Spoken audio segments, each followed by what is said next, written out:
As we depend more on the internet and cloud services, having strong data centers helps keep everything running smoothly, protects our information, and supports the growth of new ideas and businesses. With Nigeria's rapidly expanding digital economy, better data centers will help meet the demand for reliable and secure online services and make the country more competitive while boosting overall development. Ayotunde Koka, the CEO of Open Access Data Centers, joins me to discuss the importance of data centers and why we need to invest more in the infrastructure as a country. Let's start with the basics here. Why are data centers so important? Well, our lives are very much run by our phones, computers, digital, everything these days. And these things sit on computers somewhere. Those computers sit in a data center, huge computers in some cases. They generate also heat, so they have to be cooled down, the right temperature, the right humidity. They need a lot of interconnection, so you can access the information they hold, and so on. So where they sit is actually data centers. They're very sophisticated infrastructure to keep the computers running. They depend on a lot of constant power. If not, the environment might be such that the computers go down. And could you imagine, even here, the stuff that we're running and the broadcast you have, the computers that run it and make it possible sit in a data center somewhere. And they come in lots of different sizes and scale as well, and are located in different parts of the world. But typically, the closer a data center is to you, the closer the performance and the interaction is of the applications and everything else you use that are hosted in the data center. And how would you say the demand for data centers in the country has evolved over the past few years? It's evolving in here progressively larger. 10 years ago, there were very few data centers. Proper data centers. If I use the analogy of a hotel, you could have a house somewhere that's just, of a high quality hotel, or you can have a 4-star, properly built, dedicated hotel or 5-star hotel. So we've been having the sort of advent of proper certified high quality data centers here for the last 12 years or so. When you had just a handful, mostly based in Lagos, of those large, high-quality ones. Now, there are many more data centers, and it's an indication of the growth of the demand for digital technology locally around Lagos. But you now have some other data centers in Abuja, for instance, some Kano, that are really properly certified high-quality data centers. As people use more digital technology, some in what's called the cloud, might be TikTok, Facebook, WhatsApp. So the demand for that, all our banking applications, the banking apps, for the financial transactions, some of them called fintech, so on.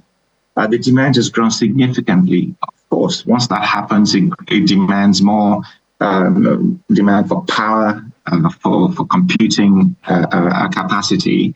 And that means, therefore, you need to increase the size of the data centers. It becomes a lot more critical as well for the availability of these data centers. So they become increasingly critical in our everyday lives. Everything we do, connectivity, the telco, the phone, everything sits in a data center somewhere to run our digital lives. Now, talking about numbers, right, we have about 11 data centers already established across the country. Are they enough, especially in terms of capacity? No. So when you say 11 data centers, around about 11, perhaps a bit more, that of the high quality ones that are certified, the certification uses tiers. Tiers 1, 2, 3, and 4. It's in global certification. It'd be like 4-star, 5-star hotels and so on. So you're talking about the top tier 3 or tier 4 data centers. You have many, many other data centers where some businesses will have, what they would call server rooms, around the place. But those high tier data centers are critical for high availability. And we're getting many, many more, existing brands expanding. Open access data centers, for instance, We have a facility in Lagos. It's our flagship facility. We have data centers across Africa. This is also where it came the sea cable into the country, like the Google Equiano land, for instance. Mm-hmm. We're building it at scale and on a land location that is the largest data center campus in West Africa. We use terms power as a way to describe the scale of a data center because of the kind of power they consume. So megawatts, megawatt data center is, critical size data center, for instance. We're now seeing more higher capacity data centers being built across Lagos. OEDC, we're going up to 24 megawatts where we are.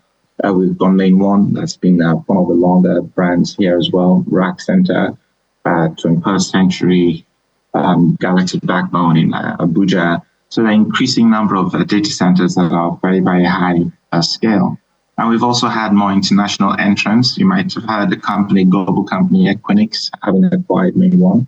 Yes. Another one, which is Digital Realty, having acquired another company called Medallion. And they're all building out at those megawatt scale now. Now, Tunde, tell me, with how important data centers are, what would be the worst case scenario if there is a downtime?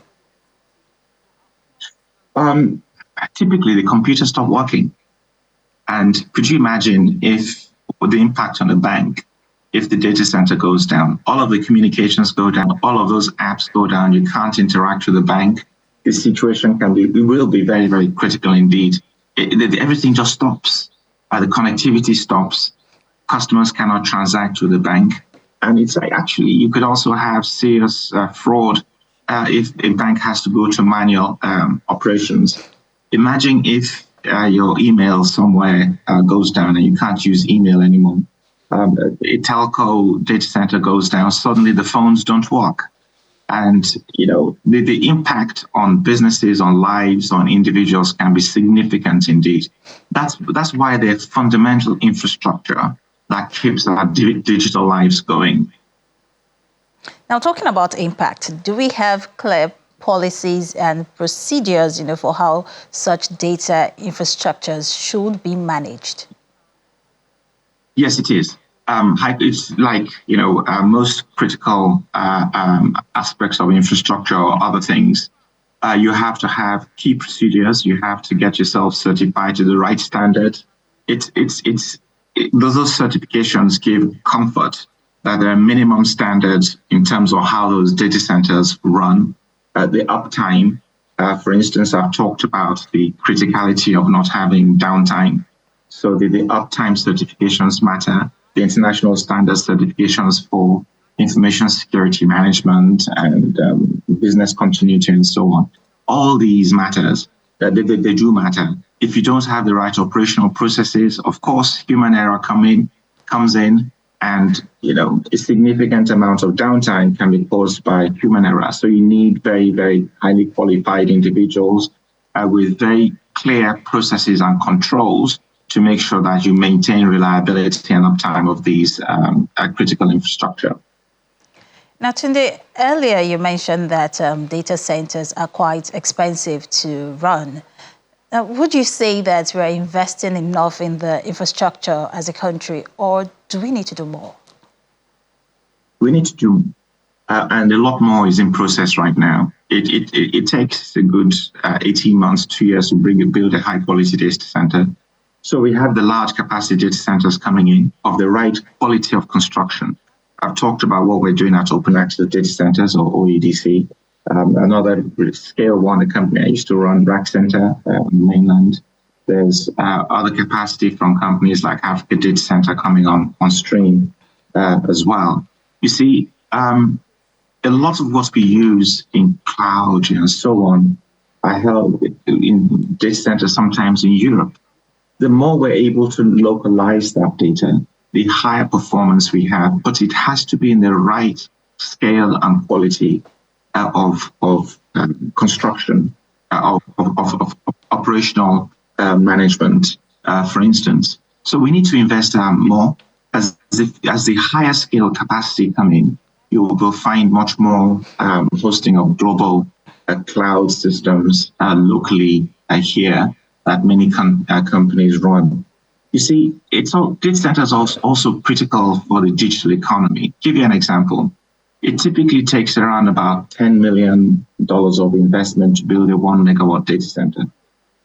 Now, the impact on the economy is usually even up 10 or 50-fold of the capital invested.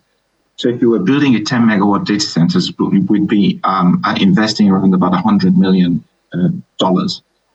Now, that brings digital infrastructure closer to the point of use, data sovereignty, and so on. However, the direct or indirect impact on the economy could be, say, 100 million could actually be around about $5 billion of economic impact in the environment where the data center is built, as well as bringing in a key digital infrastructure in place.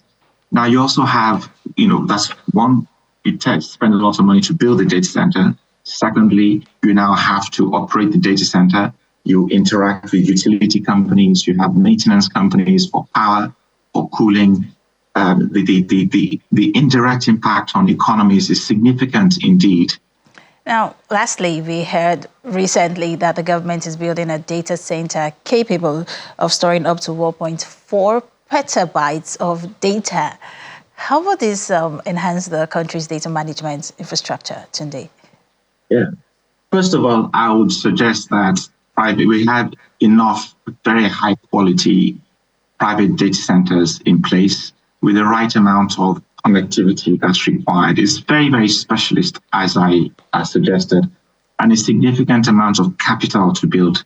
I would really suggest that it's better for that capital to be used in building road infrastructure, schools, hospitals, so on that are required, and leave the data center complexity of running to the private companies who are very, very well suited to providing the significant megawatts of capacity that would be required for the amount of data that's being talked about.